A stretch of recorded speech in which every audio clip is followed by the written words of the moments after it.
Trok nakaslem jong Nongsan Hima.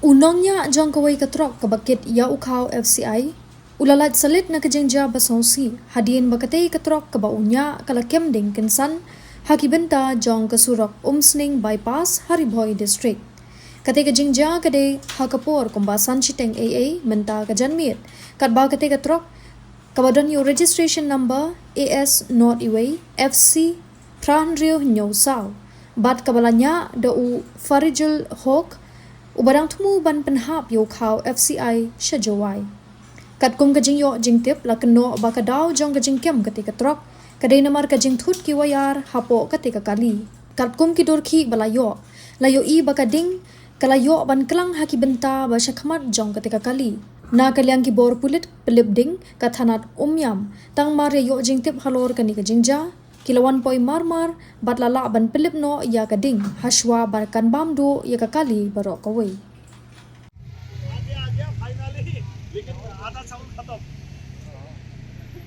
देखा कितना स्पीड है देखता है लोग का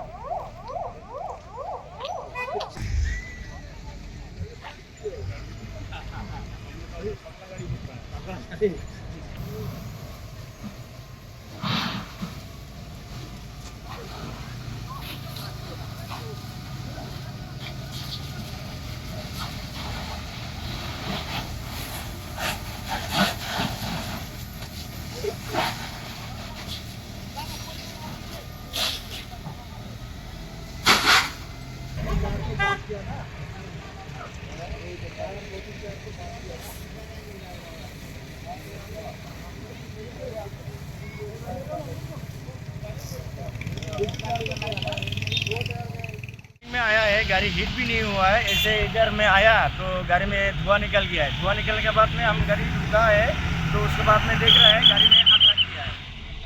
हाँ, मतलब अब कुछ पता नहीं है, डायरेक्टली आया है? नहीं आया है, मतलब हिट भी नहीं हुआ है। गाड़ी को हम लोग चलाता है, अब खुशबू मालूम होता है ना, जलने का বা डीजल गिरने का खुशबू हम लोग मालूम होता है। तो ऐसे खुशबू मिला है आग का, तो हम रुका है, इसमें साइड करके रुका है। मतलब कितना जन है गाड़ी में फिर? हाँ सर, कितना जन है गाड़ी में? हम अकेला है। अकेला है? हाँ सर। ऐसा ही डायरेक्ट चल के जल रहा है? हाँ, कुछ पता नहीं। नहीं मतलब जो आग जलने नहीं, हम रुका है, गाड़ी में धुआं निकल गया और खुशबू में मेरे को पता चल गया है जो गाड़ी में कुछ जल गया होगा। तो नीचे उतर रहा है तो देख रहा हूँ पूरा नहीं हुआ, थोड़ा हुआ है। तो होने के बाद में हम इधर साइड कर दिया गाड़ी को। साइड कर दिया पूरा। सामान क्या है? चावल है दवाई के लिए।